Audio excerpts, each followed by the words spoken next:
दोस्तों, स्वागत है आपका मेरे YouTube चैनल एंटरटेनमेंट जोन में। आज हम द ब्रोकन न्यूज सीजन 2 का रिव्यू देंगे। उससे पहले अगर आप मेरे चैनल में पहली बार आए हैं या पहले चैनल को सब्सक्राइब करना भूल गए हैं तो कृपया चैनल को सब्सक्राइब करके घंटी के निशान को दबा दें, जिससे कि आपको मेरे नए वीडियोस का नोटिफिकेशन मिलता रहे।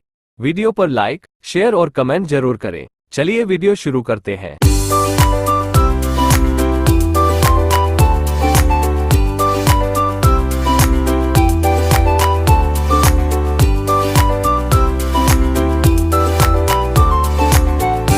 जब आपके साथ कुछ बुरा होता है तो जाहिर सी बात है उस पर आपका भी रिएक्शन आएगा, लेकिन अगर आप एक पत्रकार या एक्टर हैं तो कैमरा ऑन होने के बाद आपको सब भूलकर एक अलग इंसान बनना पड़ता है और अपने काम को पूरा करना होता है। पर जो दिल दिमाग में चल रहा है उसका क्या? बस ऐसा ही कुछ दिखाया गया इस बार द ब्रोकन न्यूज के नए सीजन में। इस शो का पहला सीजन बहुत पसंद किया गया था, जो 10 जून 2022 में आया था। जहां न्यूज़रूम में हुई हलचल सबसे पहले स्टोरी करने की वो होड़ और इसी बीच दो चैनल में किस हद तक कंपटीशन हो सकता है वो दिखाया गया था। सूचना तकनीक या कहें कि इंफॉर्मेशन टेक्नोलॉजी अवशिष्ट सूची का विषय है, यानी कि ये न संघ की सूची में है, न राज्य की सूची में और न ही समवर्ती सूची में। साल 2000 में केंद्र ने सूचना तकनीक कानून लागू किया।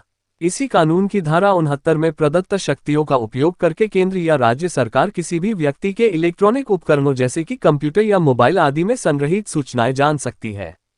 G5 पर इस हफ्ते से प्रसारित हो रही वेब सीरीज ब्रोकन न्यूज का दूसरी सीजन इसी तरह के एक अम्ब्रेला कानून पर छिड़ी बहस से शुरू होता है। देश में चुनाव का माहौल है और ये सीरीज न्यूज चैनलों के भीतर की दुनिया में इस कदर झांकती है कि अगर इस सीरीज का ढंग से प्रचार प्रसार किया गया होता तो इसके कथानक को लेकर ही बवाल खड़ा हो चुका होता। पर क्या दूसरा सीजन भी बना है उतना दमदार? चलिए जानते हैं। शो के पहले सीजन में दिखाया था कि ऑपरेशन अम्ब्रेला के खिलाफ आवाज उठाने वाली राधा भार्गव को जेल जाना पड़ा था। अब दूसरा सीजन वहीं से शुरू होता है जहां 1 महीने से राधा जेल में है और बाहर आवाज भारती और जोश 24/7 की अपने अपने सच को दिखाने की जंग चल रही है, जहां दीपांकर राधा पर लगातार निशाना भी साधता दिखता है।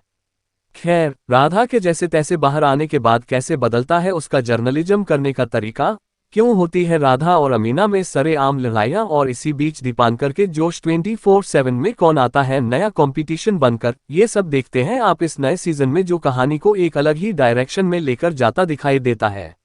जहां बहुत से शोज आजकल वैसे आते हैं जिनके सीजन 1 तो अच्छे होते हैं लेकिन सीजन 2 वो इम्पैक्ट नहीं छोड़ पाते, वहीं द ब्रोकन न्यूज के नए सीजन में जर्नलिज्म के एक अलग ही एंगल को दिखाने की कोशिश की गई, जहां बात सही और गलत के बीच के अंतर की है।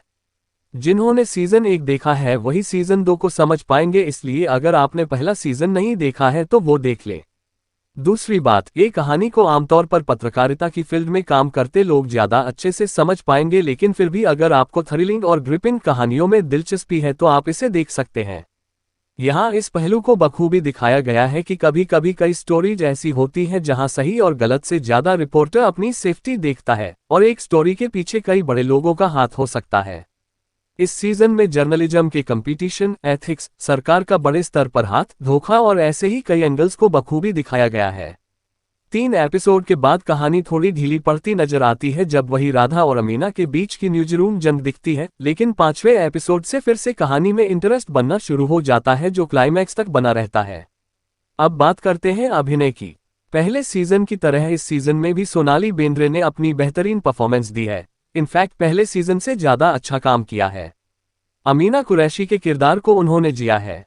उनके किरदार में सच को किसी भी हाल में दिखाने की भूख आपको बहुत पसंद आएगी। वहीं उनके विपक्ष में खड़े दीपांकर सान्याल बने जयदीप अहलावत पहले से भी ज्यादा ताकतवर दिखे और उन्होंने दिखाया कि पाताल लोक के हाथीराम का रोल हो या दीपांकर सान्याल का, वो हर तरह से अपना बेस्ट ही देंगे। इस बार कहानी का सबसे ज्यादा फोकस रहा राधा बनी श्रिया पिलगांवकर और उन्होंने कमाल का काम किया है। चाहे अपनी बॉस अमीना से सबके सामने लड़ना हो या अमीना के लिए अपनी जान जोखिम में डाल देना, सभी जगह श्रिया फॉर्म में दिखी। बाकी इस न्यूज रूम वार, सच झूठ और सिस्टम की इस लड़ाई में सभी एक्टर्स ने अपने अपने रोल को बेहतरीन तरीके से निभाया है। कैसा है दूसरे सीजन का डायरेक्शन, आइए जानते हैं। पहले सीजन की तरह इस सीजन का डायरेक्शन भी विनय वैकुल ने संभाला है। न्यूज रूम वार, टीआरपी सिस्टम से जुड़े अहम सवालों पर मीडिया हाउस में चलने वाली कोल्ड वार को उन्होंने इसमें बेहतरीन तरीके से दिखाने की कोशिश की है और वो इतना रियल लगता है कि आप खुद को इस मीडिया हाउस का हिस्सा मानने लग जाते हो। बीच में कहानी रिपीट होती हुई दिखती है, जहां राधा और अमीना के बीच की कोल्ड वॉर चलती है और ये कमी डायरेक्शन से ज्यादा राइटिंग में है जो बेहतर हो सकती थी। बाकी एडिटिंग, प्रोडक्शन क्वालिटी सभी अच्छी है। जिन्हें पत्रकारिता में इंटरेस्ट है उन्हें काफी हद तक न्यूज़रूम की सच्चाई दिखा देती है ये कहानी। बाकी एक्टर्स की एक्टिंग भी है एक वजह जिसके लिए आप इसे देख सकते हैं। इसके साथ ही कमाल के ट्विस्ट और टर्न्स बनाते हैं द ब्रोकन न्यूज सीजन 2 को बिंज वॉच करने के लायक। दिक्कत वेब सीरीज ब्रोकन न्यूज के दूसरे सीजन में यह है कि इसे लिखते समय सब कुछ समेट लेने का उतावलापन साफ दिखता है। किसी एक घटना पर रुककर न उसे समझने की कोशिश है और न ही उसकी गहराई में जाकर इसके देश पर पड़ सकने वाले असर को ढंग से समझने का प्रयास ही किया गया है। झगड़ा दो ऐसे न्यूज चैनलों के लोगों के बीच है जो हिंदी के हैं। अंग्रेजी मिश्रित हिंदी अपने टिकर, हेडर, न्यूज फ्लैश और बैंड्स में लिखते हैं और ये हिंदी भी सही से लिखी नहीं गई है। संवादों में सुरक्षित तक जैसे शब्द एक तरह से हिंदी की हंसी उड़ाते भी दिखते हैं। एक तरफ सरकार की गोद में बैठा एक न्यूज चैनल का सर्वस्व है जो अपने शो की एंकरिंग खुद ही करता है, और दूसरी तरफ वह रिपोर्टर है जो पिछले सीजन में इसी अदावत के चलते जेल चली गई थी। लेकिन खुद को तुर्रम खां समझने वाले इन बड़े नाम वाले एंकर्स की हैसियत कारोबारी घरानों को चलाने वालों के सामने क्या है, इसका खुलासा भी सीरीज करती चलती है। वेब सीरीज ब्रोकन न्यूज के दूसरे सीजन को देखने में आखिर तक मन लगा रहने की बस दो ही वजह हैं, और एक है इसका निर्देशन और दूसरा इसके कलाकारों का अभिनय। विनय वाइकुल ने एक ऐसी स्क्रिप्ट पर सीरीज बनाई है जिसमें न्यूज चैनलों की हकीकत समझने वालों की शायद नजर नहीं पड़ी है। इसके बावजूद वह इसे सस्पेंस थ्रिलर जैसा एहसास देने में कामयाब रहते हैं। सीरीज देखते समय दर्शकों को हंसल मेहता की अखबारों की सियासत पर बनी सीरीज स्कूप भी बार बार याद आती रहती है, और श्रिया पिलगांवकर की पुलिस हिरासत में कपड़े उतारकर तलाशी वाला दृश्य तो करीब करीब वैसा ही शूट कर लिया गया है जैसा स्कूप में करिश्मा तन्ना वाला सीन था। विनय वाइकुल को यहां अपना निर्देशकीय हस्तक्षेप करना चाहिए था। स्क्रिप्ट की ढेर दिक्कतों के बीच भी विनय का अपने किरदारों के बीच तनाव बनाए रखना और इसे उत्तरोत्तर संभाले रखना उनकी बड़ी जीत कही जा सकती है। अपनी कहानी, पटकथा और संवादों में कमजोर होने के चलते वेब सीरीज ब्रोकन न्यूज दूसरे सीजन में भी वैसा असर ला नहीं पाती है जिसकी उम्मीद इसके कलाकारों की मौजूदगी के चलते इससे दर्शकों को पहले सीजन में भी रही थी। सीरीज का कला निर्देशन औसत है, पार्श्व संगीत भी इसकी मदद नहीं कर पाता है। बॉम्बे हाईकोर्ट को मुंबई हाईकोर्ट लिखना, बिल को बील लिखना इसकी ब्रांड वैल्यू को बहुत नुकसान पहुंचाते हैं।